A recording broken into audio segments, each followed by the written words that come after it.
Megan Hicks of I Run Far. I'm with Joseph Gray. It's a couple days before the 2024 Mountain Running World Cup Finals. Hi, Joseph. How are you? Good. Thank you for having me. Feeling good. Always good to be back here in Italy. Yeah, so we're here in the northern part of Italy, in Chiavenna, in a valley that's sort of right on the border with Italy and Switzerland. Beautiful valley. It's been raining. The sun came out. What do you think of this area, this course you're going to run this weekend? It's a special course. It's a VK. Obviously, it's going to be steep. I love that there's no poles at this VK. It's mountain running. True mountain running. Yeah, so I really like that. It will be slippery because of, as you said, the rain has been pretty ferocious. I haven't seen rain like that in a while. Yeah. So that was pretty cool to see. And the river, just seeing it roaring, that was definitely special. We don't see that in Colorado as much. That's right. Yeah, we have like the quick passing storms as opposed to like the all night couple inches of rain, and then the mountains just dump the water out like they are right now. Yeah, exactly. So this is a new course, a new place for you. However, you are not unfamiliar with the world mountain running circuit and mountain running in general and uphill running. So you've been at this for quite some time. What's it like to sort of be here at this point in your running career after having seen mountain running evolve and the whole thing professionalizing sort of around you? Yeah, like I always say, man, tomorrow's not promised. So any day that I'm given an opportunity is pretty special. It's more special than the last one because it's a new one. But yeah, it feels like normal, right? All business, you're coming here to compete and represent your country. Yeah. It's a little different than a world championship. I think an actual world championship, you feel a little bit more, there's more energy in it. Yeah. There's more to gain. You feel like there's more to lose also. And so you're fighting for something very different. But this race feels very close to a world championship, and it's very competitive. And it's something new for me. I haven't been doing VKs, so I'm excited about that. And obviously being a Masters now, it's exciting to be still representing the country and getting this opportunity again. Yeah, it's interesting to hear you say like you're not a VK specialist, but I would call you kind of an uphill specialist. I guess just not quite as steeply uphill. Yeah, they are different. The classic kind of style of mountain running, say before they started to combine all the championships, wasn't as steep as a VK per se. You had to be able to run still. This one, you can get by with a little bit of hiking, and you're going to have to hike. I mean, there's some sections here where it's steep enough to where no matter how strong you are, you're going to have to take a couple steps. Yeah. So it's different.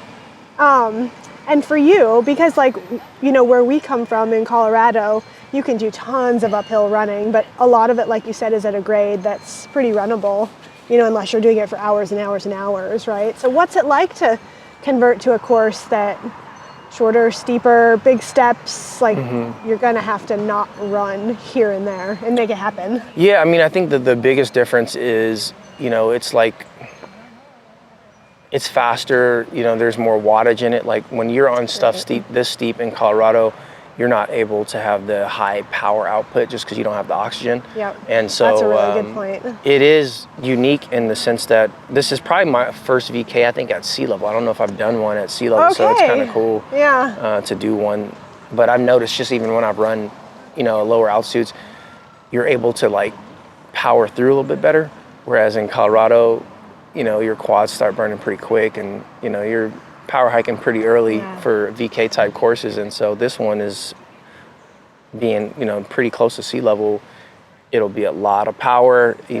People are going to be moving a lot quicker than you're used to seeing. A VK in Colorado might be 40 minutes. Here it's going to be way faster than 40 minutes.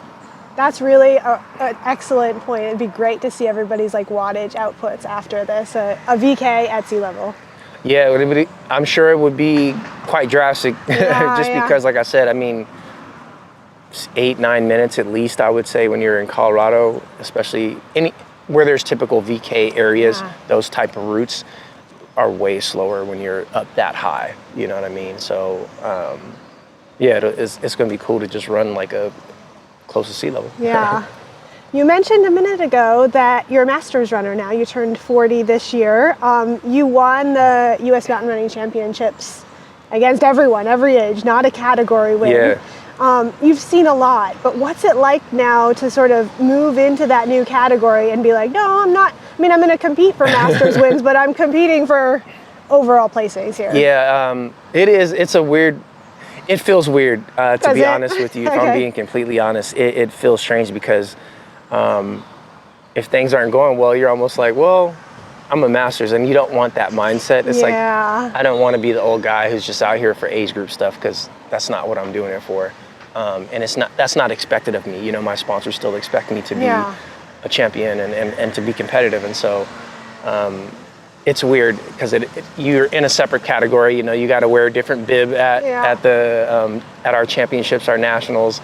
Some races will have Masters where the Masters start differently than the Open, and so I think I did my first road Masters championship this year, and it was, I don't know if I liked it as much, but I get it, right? Like, if I'm 60 years old, I'm clearly not in my prime. I don't want to race a bunch of 25-year-olds on the same starting line. Then the category competition becomes totally relevant. Right, and I totally get it. Yeah. It felt weird for me just because it was like I wanted to still run fast. Yeah. And I was going to have to do it alone or maybe one other person, and so it gives you a different challenge.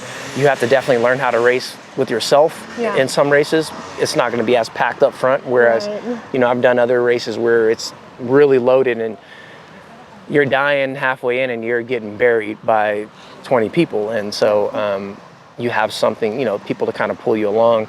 And in the Masters races, like especially when you're at the bottom of the Masters, you're just becoming one, you're kind of in your prime for the Masters category. You might have to do a little bit of work on your, you know, alone. But I think you kind of, in that, you make a really good point that, yes, you are in the Masters category, but that doesn't mean that you're not still you're competing to represent the Masters, but you're still competing in the overall category. And in doing so, you can sort of raise the level of competition for Masters running at the same time. Yeah, I mean, I don't know if I can, I mean, in the U.S., we have so many good Masters that, you know, like Chris Grout, you know, he's been killing it for years. Simon Gutierrez killed it as a Master. So I think I'm just kind of jumping into that history that they've already kind of created. And we have a long history of Masters running pretty great in trail in the U.S. specifically. And to put this weekend's race sort of in the context of your season, you've already had like really cool things happen this year. You won the U.S. Mountain Running Championships. You set a course record at Mount Washington, which is like, it's kind of like a revered course record that lots the wins record. I set the wins record. Sorry. Yeah. Sorry. No. Yeah. It's easy to get mixed up. I have the other record. I set another record there 2 years ago. Okay. Yeah, that's the record year. Okay, sorry. But you've had a big year. Yeah. With like lots of good performances. So how do you keep the season going? We're in October now. A lot's happened, like Pikes Peak Ascent, all this other stuff. How are you keeping things going here in October? No, I mean, that's funny that you even asked that. I think it is difficult. I think any athlete, when you've had a really long season, I think mentally, physically, sometimes it's difficult.